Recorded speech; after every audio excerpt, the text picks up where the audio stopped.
Hi there, Johnny here from Johnny Lips from studios.co.uk and welcome to Studio One from Scratch series. This is episode 8, part 2. In part 1 we were dealing with wrapping up the mix and all the balances and EQ and compression and all of that fun stuff. And now we've got a pretty good mix.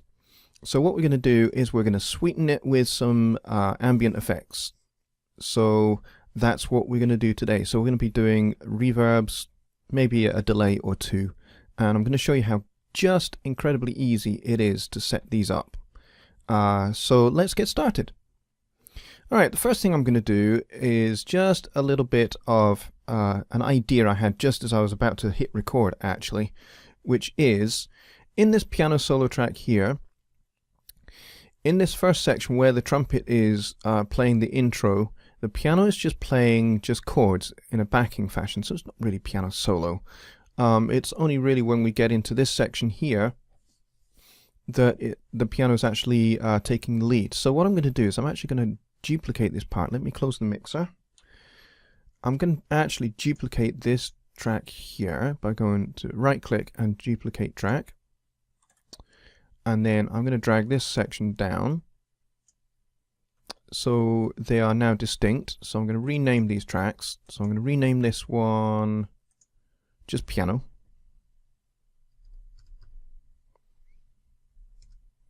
Alright, and then this one is going to be piano solo, not solo 2, because it's just solo. Cool. And then I'm going to move the solo up to the top. And I'm going to move the piano underneath the trumpet. There we go. Perfect. So what we're going to do now is we're going to get into this. So let's go back to our mixer. We've set that all up.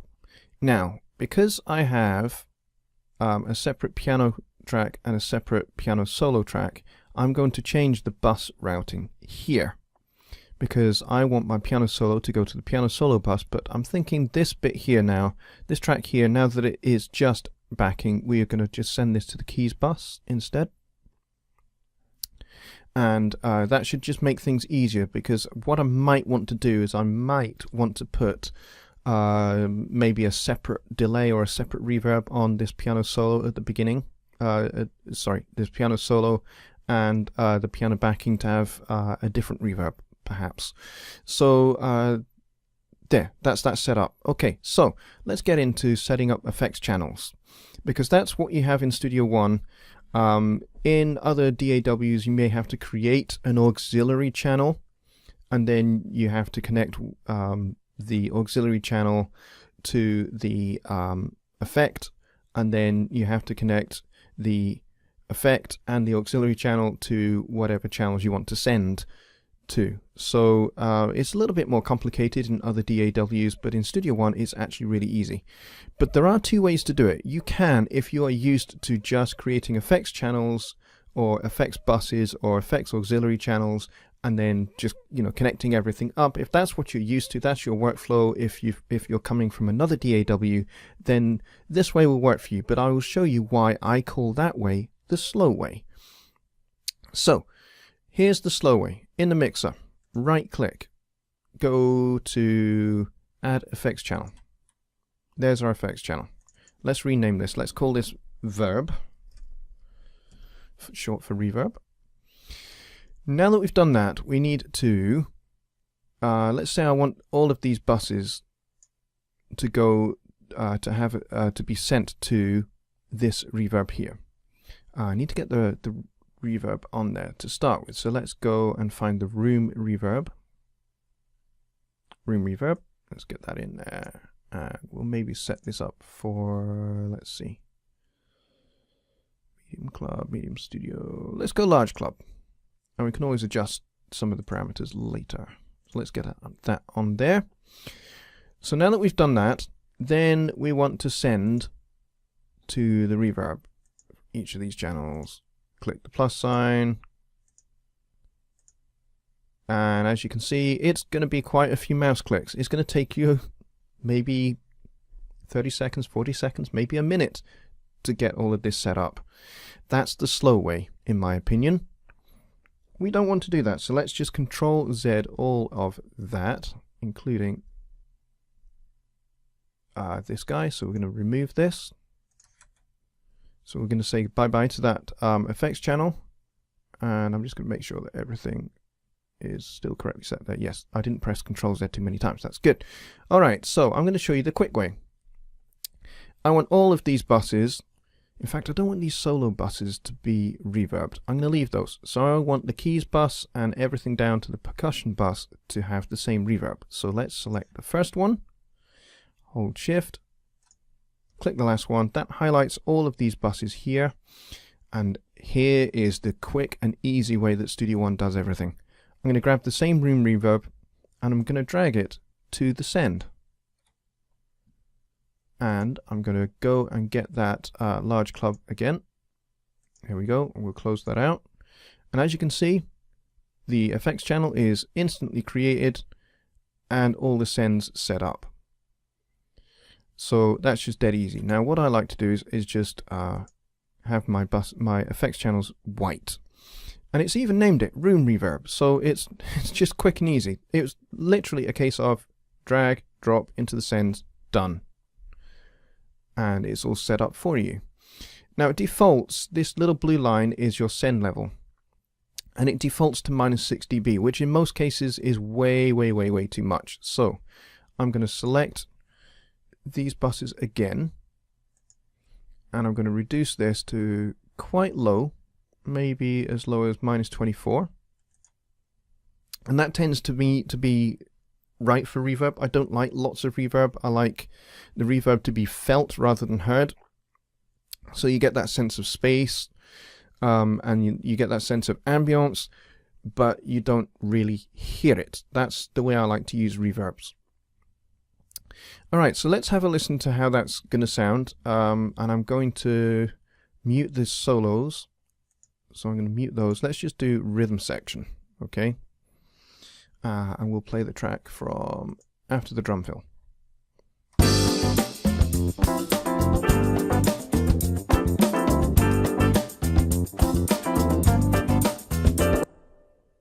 There, you can hear the reverb tailing.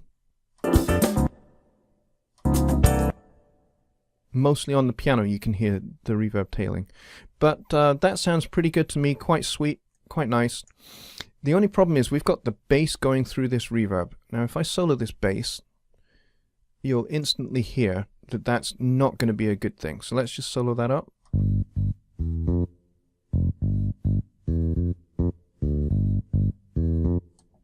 We're going to get a lot of mud beginning to build up here. So the thing with ambient effects is that if you have a lot of low-end energy going through a reverb or through a delay, you just get a lot of low-end build-up, which we don't really want. So I am going to dial this back quite a lot. Wrong one. Control Z. On the bass bus. That's the one I want. Dial that back quite a lot. There we go. And the other thing I'm going to do is I'm going to show you a little nifty trick for making sure you haven't got too much low end in your effects. We're going to grab the Pro EQ, drag it in, and we're going to have a high pass filter. We're going to roll it up quite high to maybe around about 200-ish. All right, 224, that'll do. And what that's going to do is that's going to take out a lot of the low end from the reverb. So basically anything over 200 is going to be affected by the reverb, and anything below it is not. So it will keep the reverb nice and sweet sounding, but without all of that low end build up. So let's check out what that's like now. Let's take the solo off the bass for a start.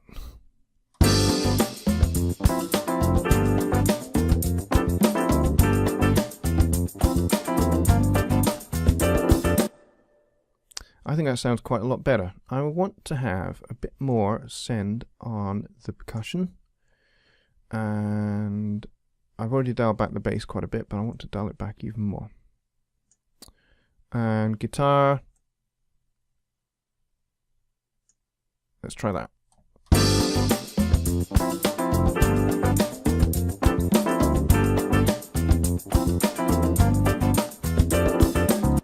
I think maybe the piano's a little bit much as well.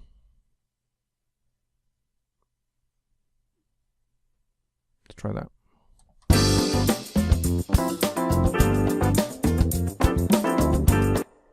Oh, much better. Much, much better. All right, now, what am I going to do with this piano solo and the trumpet solo? You are probably asking yourselves, because I've not applied any reverb to these. So these are dry right now. So here's what I'm going to do. What I tend to do with songs, I don't tend to do a whole lot of instrumental stuff. I tend to do kind of vocal works, but sometimes when I'm doing instrumental mixes, here's what I do. I kind of treat the lead instruments like they are a vocal. So I will either have a different kind of reverb for the lead instrument, or I will use a delay, and again I will use it pretty subtly, and that's just to make these guys stand out, because reverbs tend to, my experience with reverbs is that reverbs tend to kind of push instruments that have reverb on them further back in the mix. So I want the trumpet and the piano solo to stand out, so I'm going to give them something distinctive. So I think what I will do is I will do a delay on the reverbs. So I want to find a delay that is going to sync to the tempo. So something like the beat delay would do the job. And I'm going to put the send on the piano solo bus. And I'm going to leave it as default for now. I may come and adjust that after. And I'm going to copy it across to the trumpet solo as well. Now this is going to be way too much. Again, it's defaulted to -6 dB, so let's roll these back, because we don't want absolutely loads. And again, I'm going to copy across the EQ so that we've got that high pass filter going on there. I'm going to make this white.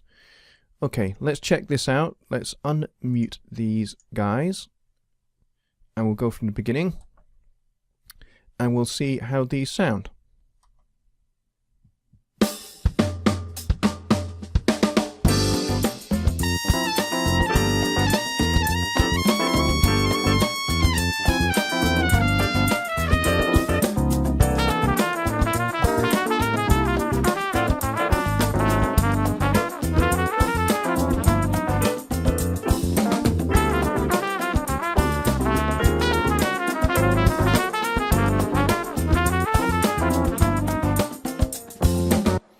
No, they're quite subtle actually, so I could actually just make this a little bit more upfront, particularly with this trumpet.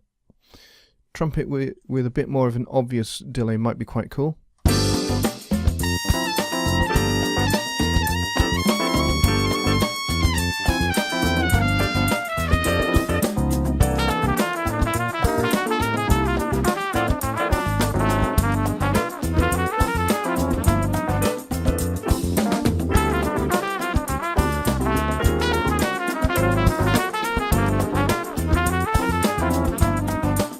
Here comes the piano.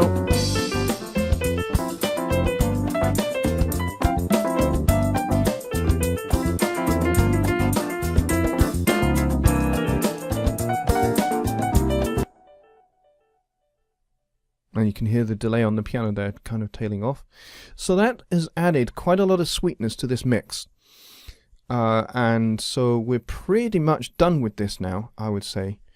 We've added some reverb to the rhythm section, so the rhythm sections sound like they are all in the same space, and then we've made these two solo instruments stand out by using a delay instead of a reverb, so that they sound a little bit more upfront, a little bit more distinct and separate from the rest of the mix, whilst not sticking out too much.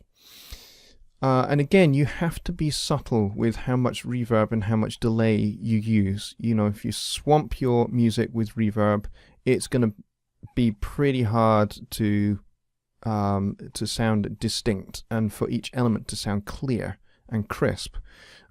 So you want to be sparing with how much reverb you use, and again with delays, you want to be fairly sparing as well. I mean, this is all genre dependent. There are some genres, like R&B, where the delays and the reverbs tend to be a little bit more upfront and a little bit more obvious, because that's appropriate for the style of music. And if that's the case, then you go do that and make the song sound sweet as a nut. So remember this little trick that I showed you here, having a high pass filter on your reverbs and on your delays. It will help you out a lot, especially if you have a lot of tracks. I mean, we've got a really small little 10-track session here, so it's not going to build up too much. But if you've got like 20, 30, 40, 50 and beyond tracks, and you've got lots of different reverbs and lots of different delays going on, it's going to muddy up pretty quick without some EQing going on those effects. And that's just my opinion. You'll find that maybe that there are other mix engineers out there that differ. So on that note, folks, thank you very much for watching this episode, and please do subscribe to the channel. And if you found this video helpful, then hit the like button, the thumbs up button. That would be very, very much appreciated. And also check out in the description there, if you want to see more content from me, please do subscribe to the email list, as well as subscribing to this YouTube channel and hitting that notification bell. All of that would be really cool. There's a link in the description below for the email list, and you will get a 5-part video series on compression to go with that, and you'll also get stems of one of my songs that you can practice your compression techniques on. So I think you will find that immensely helpful. And once you're on that list, you'll also get regular emails that will give you some of the best music production advice that I can possibly give. So go check that out, get signed up for that, and you'll also get advanced access, advanced notice of new products and stuff that I come out with. All right, so on that final little spiel there, thanks very much for watching, and I'll see you in the next video. Bye for now.